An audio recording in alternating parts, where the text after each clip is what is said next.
त्यावेळेचा करोनाचा काळ आठवा आणि तेव्हा सुद्धा संपूर्ण जगामध्ये हे संकट कोसळलेलं असताना सुद्धा या महाराष्ट्रामध्ये त्यावेळेचे मुख्यमंत्री आदरणीय पक्षप्रमुख उद्धव ठाकरे साहेब हे असताना मला वाटतं त्या ठिकाणी आज एवढी मोठी संकट असताना सुद्धा त्या ठिकाणी कशा पद्धतीने लोकांना दिलासा देण्याचं काम केलं असेल आणि आज परिस्थिती तीच परिस्थिती आहे।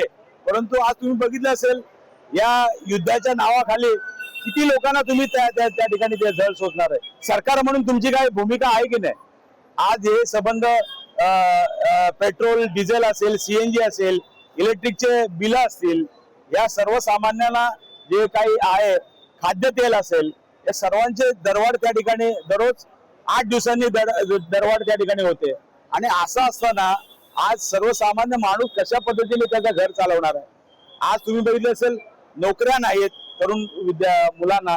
त्या ठिकाणी नीटची परीक्षा या ठिकाणी झाली आणि त्या नीटच्या परीक्षेचा पेपर कुठला त्याचं मूळ स्तोत्र जे आहे ते मला वाटतं या महाराष्ट्रामधले आहे, लाज वाटायला पाहिजे। आणि असं असताना तुम्ही बघितलं असेल की आज कशा पद्धतीने लोकांना फक्त ब्रह्मज्ञान त्या ठिकाणी देण्याचं काम करतायत। या देशाचे पंतप्रधान आदरणीय मोदी साहेब त्या ठिकाणी विदेश दौरा चालू आहे।